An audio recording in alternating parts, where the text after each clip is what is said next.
آٹھواں حصہ سبق نمبر 4 ان چیزوں کا بیان جن سے روزہ نہیں جاتا۔ بھول کر کھانے پینے سے روزہ رہا یا گیا؟ بھول کر کھایا پیا یا روزے کے منافی کوئی اور کام کیا تو روزہ فاسد نہ ہوا، خواہ وہ روزہ فرض ہو یا نفل، اور روزے کی نیت سے پہلے یہ چیز پائی گئی یا بعد میں۔ روزے دار کو کھاتے پیتے وقت یاد دلانا چاہیے یا نہیں؟ کسی روزے دار کو ان افعال میں دیکھے تو یاد دلانا واجب ہے، یاد نہ دلایا تو گنہگار ہوا، مگر جب روزہ دار بہت کمزور ہو تو اس سے نظر پھیر لے، اور اس میں جوانی اور بڑھاپے کو کوئی دخل نہیں، بلکہ قوت و ضعف یعنی طاقت اور جسمانی کمزوری کا لحاظ ہے۔ لہذا اگر جوان اس قدر کمزور ہو کہ یاد دلائے گا تو وہ کھانا چھوڑ دے گا، اور کمزوری اتنی بڑھ جائے گی کہ روزہ رکھنا دشوار ہوگا، اور کھا لے گا تو روزہ بھی اچھی طرح پورا کر لے گا اور دیگر عبادتیں بھی بخوبی ادا کرے گا۔ تو اس صورت میں یاد دلانے میں حرج نہیں، بلکہ یاد نہ دلانا بہتر ہے، اور بوڑھا ہے مگر بدن میں قوت رکھتا ہے تو اب یاد دلانا واجب ہے۔ مکھی یا دھواں وغیرہ حلق میں جانے سے روزہ ٹوٹتا ہے یا نہیں؟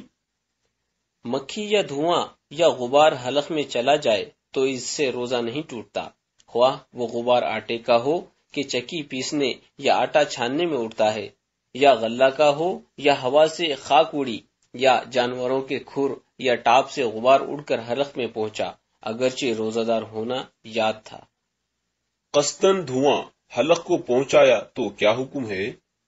اگر خود قصدن کسی نے دھواں حلق میں پہنچایا تو روزہ فاسد ہو گیا، جبکہ روزہ دار ہونا یاد ہو، خواہ وہ کسی چیز کا دھواں ہو اور کسی طرح پہنچایا ہو، یہاں تک کہ اگر بتی وغیرہ کی خوشبو سلگتی تھی، اس نے منہ قریب کر کے دھواں کو ناک سے کھینچا، روزہ جاتا رہا۔ یوں ہی حقہ پینے سے بھی روزہ ٹوٹ جاتا ہے اگر روزہ یاد ہو، اور حقہ پینے والا اگر قصدن پیے گا تو کفارہ بھی لازم آئے گا۔ یہی حکم بیڑی، سگریٹ، سگار، چرس وغیرہ کے دھوئیں کا ہے، اگرچہ اپنے خیال میں حلق تک دھواں نہ پہنچاتا ہو۔ تیل یا سرما لگانے سے روزہ رہتا ہے یا نہیں؟ تیل یا سرما لگایا تو روزہ نہ گیا، اگرچہ تیل یا سرمے کا مزہ حلق میں محسوس ہوتا ہو، بلکہ تھوک میں سرمے کا رنگ بھی دکھائی دیتا ہو، جب بھی نہیں ٹوٹتا۔ عام طور پر پیش آنے والی وہ کون سی صورتیں ہیں جن سے آدمی کا روزہ نہیں ٹوٹتا؟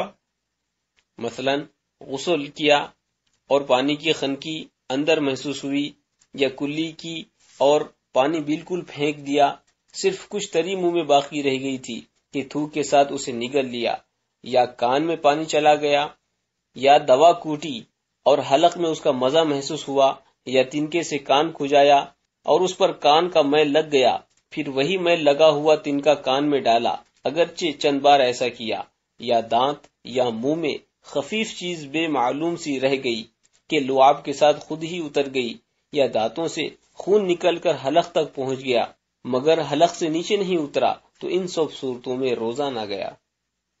اپنا تھوک نکل جانے سے روزہ جاتا رہتا ہے یا نہیں؟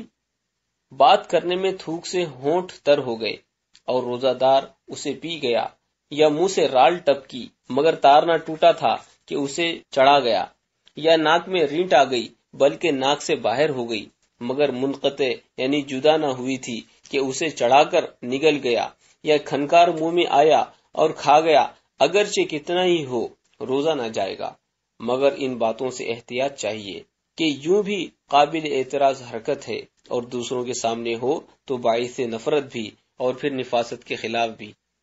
بھولے سے کھانا کھاتے یاد آتے ہی لقمہ چھوڑ دیا تو کیا حکم ہے؟ روزہ دار اگر بھولے سے کھانا کھا رہا تھا اور یاد آتے ہی فوراً لقمہ پھینک دیا یعنی منہ سے اگل دیا، یا صبح صادق سے پہلے کھا رہا تھا کہ صبح ہو گئی اور اس نے صبح ہوتے ہی لقمہ اگل دیا تو روزہ نہ گیا۔ ہاں اگر نگل لیا تو دونوں صورتوں میں روزہ جاتا رہا۔ کسی کی غیبت سے روزہ رہا یا گیا؟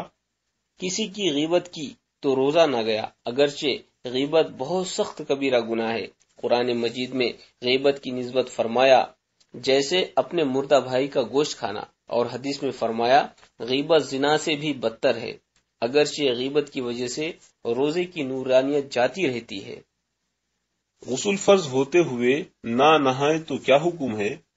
جنابت یعنی ناپاکی کی حالت میں روزہ دار نے صبح کی، بلکہ اگرچہ سارے دن جنب یعنی بے غسل رہا، روزہ نہ گیا، مگر اتنی دیر تک قصدن غسل نہ کرنا کہ نماز قضا ہو جائے، گناہ وہ حرام ہے۔